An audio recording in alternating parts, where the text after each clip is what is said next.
Small steps, huge impact. Feeling hopeless dahil sa bigat ng problema o utang? Tandaan na ang maliit mong langis at simpleng pagsunod ay sapat na para sa isang huge breakthrough mula sa Panginoon. Naan mga hari 4:1-7. Minsan, ang asawa ng isa sa mga propeta ay lumapit kay Eliseo. Sinabi niya, "Hindi po kaila sa inyo na ang asawa ko'y namuhay nang may takot kay Yahweh hanggang sa mamatay. Ngayon po, ang dalawa kong anak na lalaki ay gustong gawing alipin ng isa sa mga pinagkakautangan namin. Ano ang maitutulong ko sa iyo?" Tanong ni Eliseo. "Ano bang mayroon ka sa bahay mo?" "Wala po maliban sa isang boteng langis," sagot niya. Sinabi ni Eliseo, "Puntahan mo ang iyong mga kapitbahay at humiram ka ng mga lalagyan ng langis hanggat mayroon kang mahihiram. Pagkatapos, magkulong kayong mag-iina sa inyong bahay at lahat ng lalagyang nahiram mo'y punuin mo ng langis."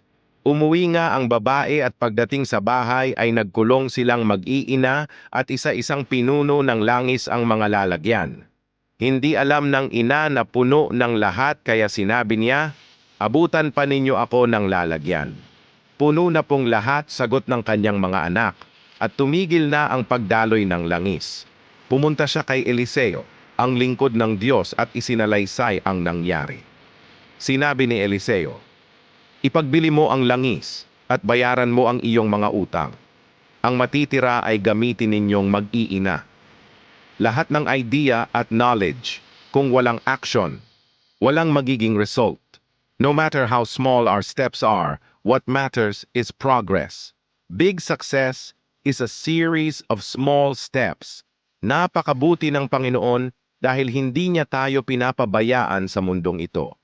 Patuloy ang kanyang paggabay sa atin sa pamamagitan ng kanyang salita sa Biblia. Makikita natin sa kwento ang isang balong babae na dumaranas ng matinding problema. Binigyan siya ni Eliseo ng malinaw na tagubilin. Sa madaling salita, binigyan siya ng kaalaman, ngunit kailangan niya itong sundin. Ang maliit na bote ng langis ay tila walang halaga sa simula. Ngunit sa pamamagitan ng pagsunod, ito ay naging malaking pagpapala.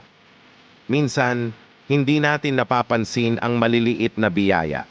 Pero kapag natuto tayong magpasalamat at magtiwala, siya mismo ang magpaparami nito.